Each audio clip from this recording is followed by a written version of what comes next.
ଆରେ ମୋ ନାଁ ହେଉଛି ସାବି, ନୁହେଁ ମୁଁ ଦେବୀ, ଅଟେ ମୁଁ ମାନବୀ। ମୁଁ ଚାହିଁଲେ ଘର ଭାଙ୍ଗିବି, ଆଉ ମୁଁ ଚାହିଁଲେ ଘରଟାକୁ ସଜାଡ଼ି ଦେବି ଲୋ। এই ଶାଢ଼ୀଟା ଯଦି ଥରେ କାନ୍ଧରୁ ଖସିଯାଏ ନା, ତାହେଲେ ମୁଁ ସାରା ରାଜ୍ୟକୁ ଦୋହଲେଇ ଦେବି। ଆଉ এই ଶାଢ଼ୀଟା ଯଦି ପୁରାପୁରି ଭାବରେ ତଳକୁ ଖସିଯିବ ନା, ତାହେଲେ এই ରାଜ୍ୟକୁ ମୁଁ ଖାଇଯିବି।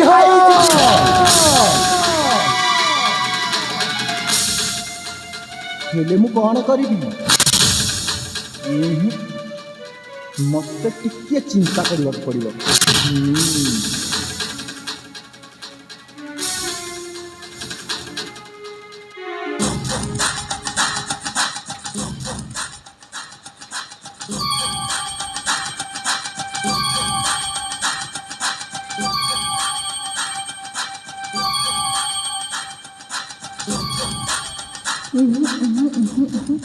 ଏବେ ମନେ ପଡ଼ିଲା ମୋତେ ଲୁ, ଏଇ ବା ଆମର ସୂର୍ଯ୍ୟ ନାହାନ୍ତି, ବୈକୁଣ୍ଠ ମଉସା ଅଛନ୍ତି।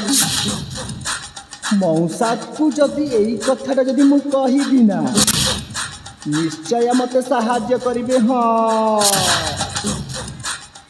ଆଉ ବିଳମ୍ବ କରିବିନି, ମଉସାଙ୍କୁ ମୁଁ ଟିକେ ଡାକିଦିଏ। ଆଲୋ ଏ ମଉସା, ମଉସା ଲୋ, ତମେ କୋଉଠି ଅଛ? ଶୀଘ୍ର ଆସ।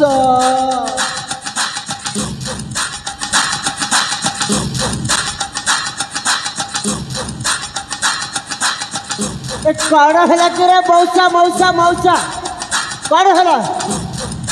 କ'ଣ ନ ହେଇଛି ସେଇ କଥା ପଚାରନ୍ତୁ ମଉସା ମୋତେ। ଏ ମା ସାବି, କ'ଣ ହେଇଛି? ମଉସା, ମୁଁ ନା ଭାରି ଚିନ୍ତିତରେ ଅଛି ବର୍ତ୍ତମାନ। କ'ଣ ପାଇଁ?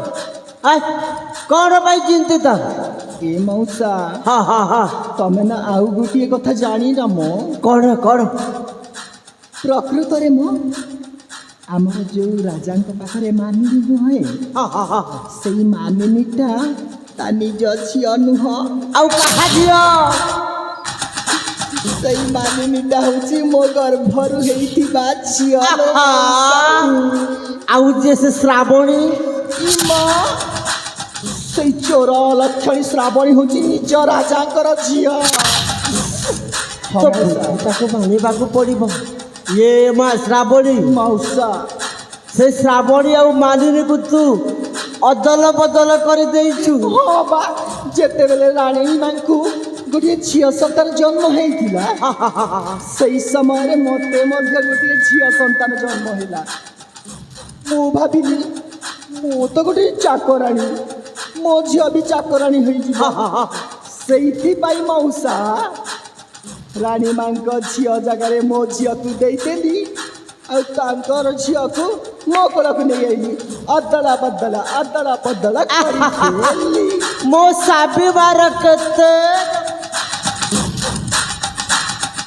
ହେଲେ ଏ ବାସାବି, ମଉସା, ଅସୁବିଧାଟା କ'ଣ ରହିଲା?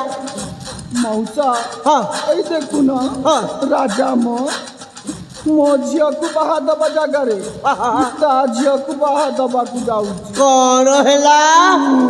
ତୋ ଝିଅ ଜାଗାରେ ତା ଝିଅକୁ ବାହା ଦେବ? ହଁ ମଉସା। ତୋ ସପରକୁ ମୁଁ ପୁରା ହବାକୁ ଦେବି। ତାମାନେ ତୁ ଚାହୁଁଛୁ ମୋ ଚାକରାଣୀ ଝିଅ ବାହା ହେଇକି ରାଜରାଣୀ ହବ? ସେଇ କଥା ବା। ହବ। ହେଲେ କେମିତି କଲେ ହବ? ଏ ତ ମଉସା ବୈକୁଣ୍ଠ କ'ଣ ସେ କାମଟା କରିପାରିବନି? କେମିତି କରିବା କହୁନ? ହେଲେ ସେ କାମଟା ହେଇଗଲେ ମୋତେ କ'ଣ ଦେବୁ? ଏ ମଉସା, କାମଟା ଯଦି ହେଇଯିବ ନା, ତମେ ଯାହା ଚାହିଁବ ମୁଁ ସେଇଆ ଦେବି। ଏ ମା ସାବି, ମଉସା ଲୋ, କାଲି ରାତିରେ ଶ୍ରାବଣୀ ତା ରୁମ୍ରେ ଏକାକିନି ଶୋଇଥିବ। ଠିକ୍ ସେହି ସମୟରେ ମୋ ଭଣଜା ସୂର୍ଯ୍ୟ ଯାଇକି ଶ୍ରାବଣୀ ସହିତ ବାଘ ବଜାରୀ ଖେଳଟା ଖେଳିଦେବ। ଠିକ୍ ସେହି ସମୟରେ ତୁ ଆଉ ମୁଁ ସେ ରୁମ୍ରେ ଥାଇକି ରାଜାଙ୍କୁ ଡାକିଦେବା ଚୋର ଚୋର ଚୋର ଚୋର ଚୋର। ଯେତେବେଳେ ରାଜା ଆସି ପହଞ୍ଚିଯିବ ମା, ଶ୍ରାବଣୀ ଆଉ ସୂର୍ଯ୍ୟ ଗୋଟିଏ ରୁମ୍ରେ ଥିବେ। ତାପରେ ଶ୍ରାବଣୀକୁ କଲଙ୍କିନୀ ସଜେଇ ରାଜ୍ୟରୁ ବିତାଡ଼ିତ କରିଦେବା। ଓ କି ବୁଦ୍ଧିଟା କଟେଇଛ ମୋ ମଉସା। ଏମିତି ଯଦି କରିବା ନା ତାହେଲେ ନିଶ୍ଚୟ ଏଇ ଶ୍ରାବଣୀଟା ପୁରା କଳଙ୍କିନୀ ହେଇଯିବ। ତାପରେ ମୋ ଝିଅ ମାନିନୀ ବାହା ହେଇକି ପଳେଇ ଯିବ। ହେଲେ ମଉସା ହଁ ଏଇ କାମଟାକୁ ନା ଅତି ଶୀଘ୍ର କରିବାକୁ ପଡ଼ିବ। ଏ ମା ସାବି ମଉସା ଚାଲେ ମୋ ଭଣଜା ସୂର୍ଯ୍ୟକୁ ଭେଟିବା। ଚାଲ। ଠିକ ଅଛି ମଉସା, ଯିବା ତାହେଲେ।